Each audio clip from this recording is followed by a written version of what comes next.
Սիրելի հայրենակիցներ, հարգելի գործընկերներ, նախ թույլ տվեք ձեզ շնորհակալություն հայտնել, որ այսօր այստեղ մեզ հետ միասին քաղբանտարկյալների կարևոր հարցը քննարկելու համար ես կլինեմ շատ հակիրճ հնարավորություն տալով արտահայտվել դահլիճում ներկաներին, որովհետև այստեղ տեսնում եմ մարդկանց, ովքեր շատ լուրջ եւ կարևոր աշխատանք են տանում քաղբանտարկյալների պաշտպանության հարցում, նաև հասկանում եմ, որ ձեզանից յուրաքանչյուրը շատ զբաղված է նկատի ունենալով, որ ձեր իրավապաշտպան գործունեության ընթացքում պարբերաբար անհրաժեշտություն կա մասնակցել տարբեր քննչական գործողությունների եւ դատական նիստերի, հետեւաբար փորձեմ հարթակը ավելի շատ տրամադրել ձեզ։ Ես ուզում եմ պարզապես խոսքս սկսել նրանով, որ իրականում Հայաստանի Հանրապետությունը վերածվել է քաղաքական ճնշումների եւ հաշվեհարդարի գործիքի եւ այսօր իշխանությունը ծառայում է վախի մթնոլորտի ստեղծմանը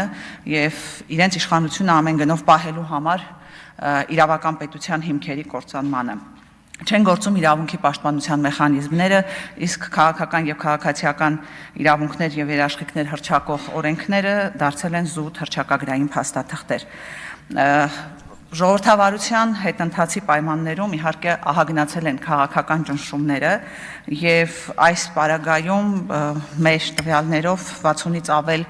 իսկ իմ գնահատականներով գրեթե 70 անձ ենթարկվում է քրեական հետապնդման, բնականաբար քաղաքական դրդապատճառներով, իսկ նրանցից գրեթե 40-ը գտնվում են քրեակատարողական հիմնարկներում։ Քրեակատարողական հիմնարկներում են գտնվում գրեթե լավ, այսպես փորձեմ թվարկել, Հայաստանյաց առաքելական Սուրբ եկեղեցին ներկայացնող arczepiskoposներ, հոգևոր սպասավորներ եւ ծառայողներ, հայրենիքի պաշտպանության գործում իրենց կյանքը նվիրաբերած զինծառայողների ընտանիքների անդամներ եւ կամ հարազատներ, ընդդիմադիր քաղաքական կուսակցությունների ղեկավար մարմինների եւ երիտասարդական միությունների անդամներ, քաղաքական եւ քաղաքացիական գործունեություն իրականացնող եւ կամ քաղաքական իշխանություններին քննադատող անձինք, հասարակական եւ բարեգործական գործունեություն իրականացնող անձինք, Հայաստանի Հանրապետության եւ Արցախի Հանրապետության ազգային ժողովների падգամավորներ, համայնքի ղեկավարներ, ավականիներ եւ տեղական ինքնակառավարման մարմինների աշխատակիցներ։ Այս անձանցից յուրաքանչյուրի գործին կարծում եմ կանդրադառնան այսօր այստեղ ներկա փաստաբանները, բայց պետք է հստակ նշենք, որ նշված անձինք ԵԽԽՎ 2012 թվականի 19:00 բանաձևով համապատասխանում են քաղբանտարկյալի կարգավիճակին, ինչպես հիշում եք, բանաձևը նախատեսում է 5 չափանիշ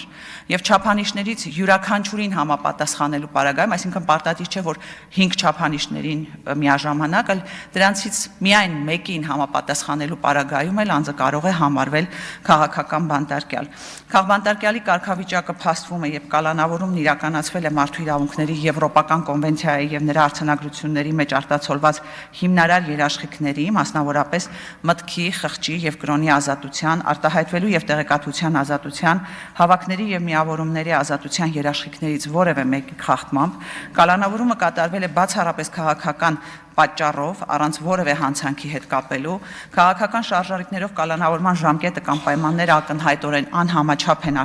արարքին, որի համար անձը ճանաչվել է կասկածյալ կամ մեղադրյալ, քաղաքական շարժառիթներով անձը կալանավորվել է խտրականորեն համեմատած այլ անձանց հետ եւ կալանավորումն ակնհայտորեն անարդար ընթացակարգերի արդյունք է, ինչը կապված է իշխանությունների քաղաքական շարժառիթների հետ։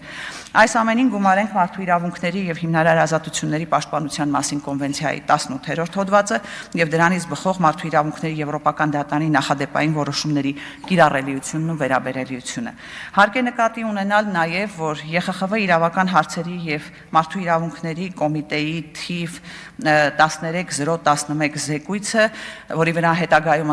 ընդունվել է թիվ 19-0 բանաձևը, մանրամասնում է նաեւ որոշակի պարտականություններ պետության համար կապված ապացուցման բեռի հետ, մասնավորապես ապացուցելու բեռը բաժնում ասվում է, որ քաղբանտարկյալ ներկայացող կամ իր ներկայացող անձը կամ իր ներկայացուցիչը պետք է ներկայացնեն հիմքեր, որ տվյալ անձը քաղբանտարկյալ է, իսկ պետությունը իր հերթին պետք է ներկայացնի ապացույցներ այդ պնդումը հերքելու համար։ Այսինքն, եթե պատասխանող պետությանը չի հաջողում ապացուցել, որ տվյալ անձի ազատազրկումը լիովին համապատասխանել է միեք պահանջներին, այնպես ինչպես դրանք մեկնաբանվել են Մարդու իրավունքների Եվրոպական դատարանի կողմից, մասնավորապես արդարության, համաչափության եւ խտրականության բացակայության պահանջների առումով, եւ որ ազատազրկումը արդարադատության, արդար գործընթացի արդյունք է, ապա տվյալ անձը պետք է համարվի քաղաքական բանտարկյալ։ Մի դրույթ էլ ուզում եմ անպայման այդ զեկույցից նշել, խոսքը վերաբերում է նրան, որ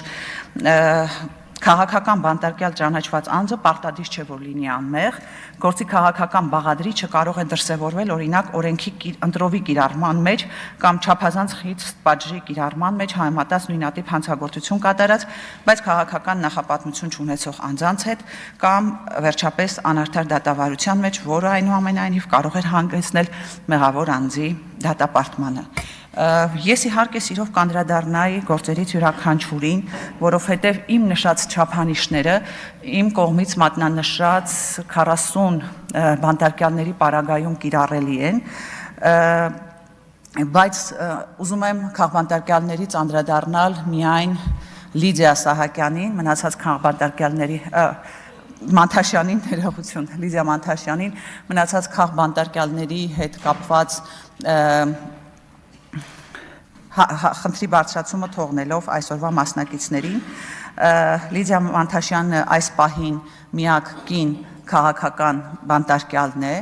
եւ ընդամենը օրեր առաջ դատարանը հերթական անգամ 3 ամսով երկարաձգեց Լիդիայի կալանքը եւ դա այլ կերպ, քան պատիժ Լիդիայի նկատմամբ հնարավոր չէ որակել, որովհետեւ ակնհայտ է, որ այդ կալանքի հետևում իրականում թաքնված է քաղաքական պատվեր։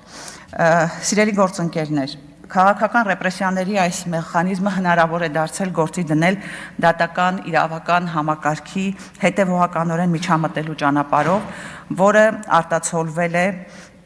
եւ իրականացվել է թե օրենսդրական մեխանիզմներով, թե լիազորությունների դադարեցման, ոչ սահմանադրական միջոցներով։ Գործադիրի ղեկավարի ուղիղ ցուցումներով քաղաքական, հանրային եւ ռազմական գործիչներին կալանավորելով, դատարանների շրջափակումով, դրանց անկախության վերացումով, սահմանադրական դատարանի բարձրագույն դատական խորհրդի կազմը քաղաքական նպատակահարմարությամբ փոխելով, քաղաքական ցուցումներին չենթարկվող դատավորներին հեռացնելով, ուժային բացառապես մեկ անձի շահերին ուժային կառույցները բացառապես մեկ անձի շահերին ծառայեցնելով, այսինքն արդյունքում մենք ստացել ենք մի իրավիճակ, երբ դատաիրավական համակարգը վերածվել է քաղաքական մահակի։ Հայաստանում մարդուն կալանավորելը այլևս ոչ թե բացառիկ, այլ պատժիչ միջոց է։ Ուզում եմ խորը ափսոսանքով արձանագրել, որ այսօր չկան միջազգային կառույցների կողմից քաղբանտարկյալների վերաբերյալ պատշաճ արձանագրումներ եւ գնահատականներ, ինչն էլ շատ հաճախ որպես հակափաստարկ ներկայացվում է իշխանությունների կողմից։ Եվ սա լուրջ խնդիր է, բայց սա նաեւ միջազգային կառույցների խնդիրն է։ Ցավոք այսօր միջազգային կառույցները խորը ճգնաժամի փուլում են գտնվում եւ մենք այդ կառույցների անգործությանն ականատես ենք եղել ինչպես 44-օրյա պատերազմի, Արցախի շրջափակման եւ էթնիկ զտման ժամանակ, այնպես էլ ականատես ենք լինում այսօր քաղբանտարկյալների հարցում լռության պարագայում։ Մենք պետք է սկսենք այդ իրողությունը եւ հաշվի նստենք այդ հանգամանքի հետ։ Այդպիսին է այսօր աշխարհաքաղաքական պատկերը, վաղը կփոխվի իրավիճակը, կփոխվեն նաեւ միջազգային կառույցների մոտեցումները։ Սիրելի գործընկերներ, պարզապես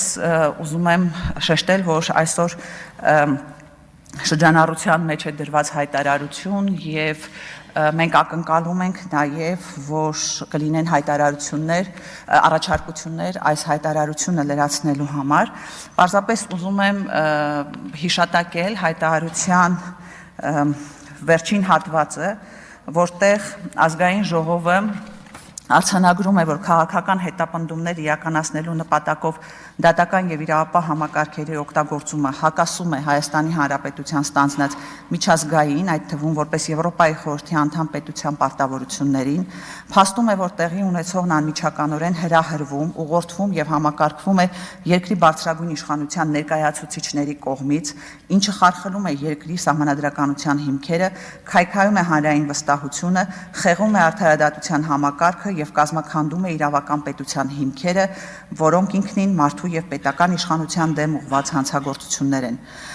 Իր լիակատար համերաշխությունն է հայտնում բոլոր քաղբանտարկյալներին, քաղաքալաճյալներին եւ նրանց ընտանիքներին, պահանջում է դատարանների անկախության ապահովում, ընդդիմադիր գործիչների նկատմամբ իրականացվող հետապնդումների դադարեցում, բոլոր քաղբանտարկյալների ազատ արձակում, հրավիրում է Եվրոպական միության, Եվրոպայի խորհրդի, ԵԱՀԿ-ի, ՄԱԿ-ի, Մարդու իրավունքների գերագույն հանձնակատարի, միջազգային իրավապաշտպան կազմակերպությունների, ինչպես նաև Հայաստանի Հանրապետությունում հավատարմագրված բոլոր դիվանագիտական ներկայացուցչությունների ուշադրությունը տեղի ունեցող բացահայտ հակաժողովրդավարական եւ հակաիրավական գործընթացների վրա, ակնկալելով հստակ գնահատականներ Հայաստանի Հանրապետության իշխանությունների կողմից իշխանության ճյուղերի միջև հավասարակշռման եւ փոխզսպման մեխանիզմների խաթարման եւ քաղաքական զանգվածային բռնաճնշումների առնչությամբ եւ վերահաստատում է Հայաստանի Հանրապետության հանձնառությունը միջազգային չափանիշներին համապատասխան իրականացնել քաղբանտարկյալների իրավունքների եւ ազատությունների պաշտպանություն։ Այսպիսին է հայտարարության պահանջները, այսպես ասեմ, ձևակերպումները, որոնք ուղղված են ինչպես իշխանություններին, այնպես էլ միջազգային կառույցներին, սակայն մենք ակնկալում ենք, որ այսօրվա լսումների արդյունքում այս հայտարարությունը կլրամշակվի եւ ավելի համապարփակ կներկայացնի այն իրավիճակն եւ պահանջները, որ այսօր առկա են մեր երկրում։ Շնորհակալ եմ։ Շնորհակալություն։ Օրակարգի համաձայն հարցեր կարող են լինել, հիմնական զեկուցող են, եւ եթե կան հարցեր, խնդրեմ, դուք կարող եք տեղից միացնել եւ հարց տալ։ Շնորհակալություն Տիկին Վարդանյան, Մենուա Սողոմոնյան, Հայ ազգային քաղաքացիական